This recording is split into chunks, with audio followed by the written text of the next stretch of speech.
नमस्कार प्रणाम। हम खेसारी लाल यादव सबके गोड़ छुके गोड़ लगतनी। और ये काल एगो गाना हमारे रिलीज होखे वाला बा, चुमा चाटी के पार्टी। वेब म्यूजिक से होता।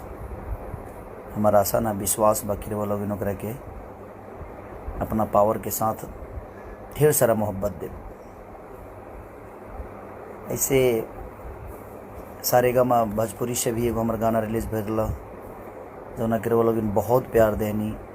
करीब 2 मिलियन के आसपास होखे वाला बाकी शायद हो गई बा। ओकरा बाद खेसारी म्यूजिक वर्ल्ड पर भी जौन रहा गाना वो लोग 9 नंबर ट्रेनिंग तक लेके आनी होकरा के दिल से आभार प्रकट करतानी कि नया साल आवे से पहले वो लोग इतना बड़ा प्यार खेसारी के देनी। अब वो सबके अपन पावर काल दिखावे के बाद शेयर से लेके कमेंट से लेके और खूब सुनी चुमा चाटी के पार्टी।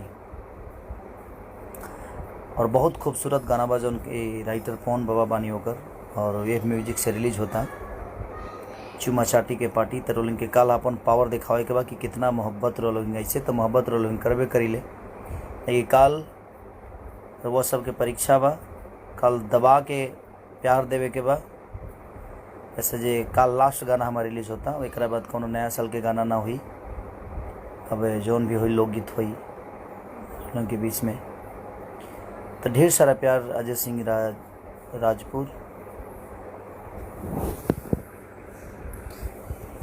धन्यवाद भाई जी अजय भैया, सबके प्रणाम। और पवन बाबा के लिखल वो गाना है चुमा चाटी के पार्टी। तो बस ये कहे खातिर हमें नहीं है। और लोग सारेगामा भोजपुरी पर भी बहुत प्यार देनी है। करीब 2 मिलियन होखे वाला बा।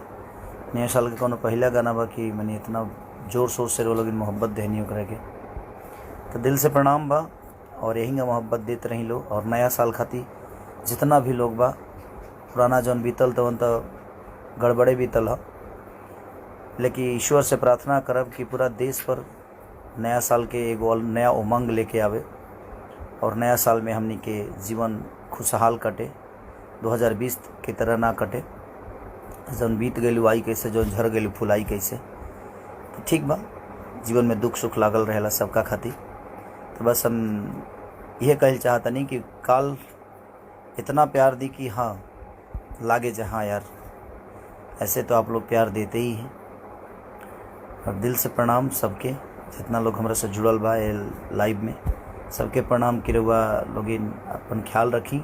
और नया साल के ढेर सारा शुभकामना रउआ सब खातिर कि उनके जीवन में ऐसे ही खुशी आवत रहो। वेब म्यूजिक पर कल रिलीज बा चुमा चाटी के पार्टी। तो देखी सुनिए और ढेर सारा प्यार दी।